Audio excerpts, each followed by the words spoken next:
Hey everybody, it's Richard Castor. So after my radio show this week, I got a bunch of emails from some listeners wanting to know more about the Iowa caucus, how they work, and what people should expect on the news tonight. So I thought I'd make a brief video and explain how the caucus system works up in Iowa. I worked for Governor Rick Perry in the last election cycle, and I had never been to a caucus before. I had no idea what to expect, but I was up there for 2 weeks. They trained us, and I was a surrogate speaker for Governor Perry. So what that means, to explain that, let me explain the whole system. So the state of Iowa is separated into about 1,600 different precincts. Each precinct has a different caucus location. And the way the Republican system works is that each little neighborhood, let's call each precinct a neighborhood. So each neighborhood gets together, and they'll meet in a school gymnasium, they'll meet in an office building, they'll meet somewhere that's kind of centrally located for the community.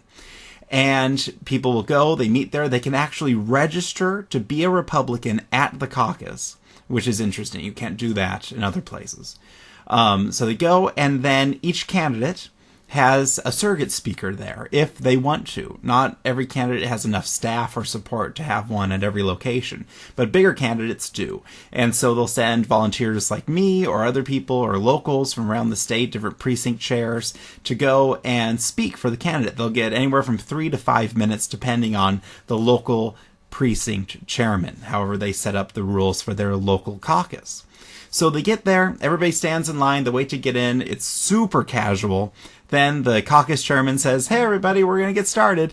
And we'll start with Donald Trump's person. So Donald Trump's person will give a speech. Ted Cruz's person will give a speech, so on and so forth.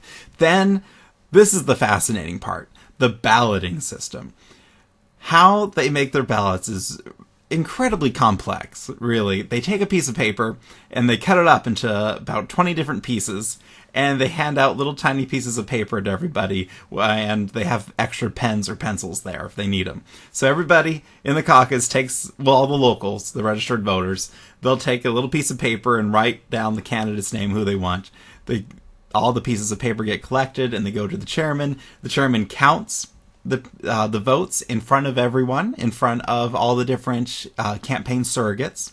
And should they be approved and not challenged by any of the campaign surrogates? So the big campaigns will have teams of lawyers waiting by the phone. And I remember when I was caucusing, they made me put in Rick Perry's attorney's team phone number in my phone. So if I had a question or if I wanted to challenge one of the votes, I would call their attorneys and so on and so forth. So from there, all the little pieces of paper get compiled, they get counted, and then there's an app this year that Microsoft made for each precinct chairman, and they log in the total in front of all the surrogates to make sure it's all kosher. They go in, they get reported, and that happens all across the state tonight. It can take as quick as 20 minutes or as long as 3 hours if there's a lot of people waiting to register to become a Republican. On the Democrat side, it's completely different. What happens is everybody meets in the room and they stand up. And so there'll be a Hillary Clinton corner, there'll be a Bernie Sanders corner, and there'll be a Martin O'Malley corner. And people are literally yelling at each other to get their neighbors to come to their side. And then there's a first tally.